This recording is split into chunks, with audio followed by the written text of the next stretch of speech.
సికింద్రాబాద్ ప్రజలు తనపై ఎంతో ఆదరాభిమానాలు చూపిస్తున్నారన్నారు కాంగ్రెస్ ఎంపీ అభ్యర్థి దానం నాగేందర్. టీడీపీ శ్రేణులు కూడా తనకు మద్దతు పలుకుతున్నారన్నారు. ప్రచారంలో స్పీడ్ పెంచారు సికింద్రాబాద్ కాంగ్రెస్ ఎంపీ అభ్యర్థి దానం. సమయం తక్కువగా ఉండడంతో లోక్సభ నియోజకవర్గ పరిధిలో గల్లీ గల్లీ తిరుగుతున్నారు కాంగ్రెస్ ఎంపీ అభ్యర్థి. ప్రచారంలో భాగంగా నాంపల్లి నియోజకవర్గంలోని పలు ప్రాంతాల్లో బస్తీ మీటింగ్లో పాల్గొన్నారు దానం. సికింద్రాబాద్ లో భారీ మెజార్టీతో గెలవబోతున్నారని ధీమా వ్యక్తం చేశారు దానం నాగేందర్.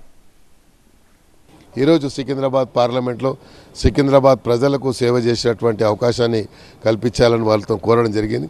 ఎందుకంటే ప్రజా సమస్యలు తెలిసిన వాడిని, ప్రజల మధ్యలో ఉండేవాడిని. కిషన్ రెడ్డి గారు 6 పర్యాయాలు మరి 5 సంవత్సరాల కింద గెలిచిన తర్వాత కూడా ఇంతవరకు ప్రజా సమస్యల మీద స్పందించలేదు. సికింద్రాబాద్ పార్లమెంట్లో ఒక్క రూపాయి పని కూడా చేయలేదు.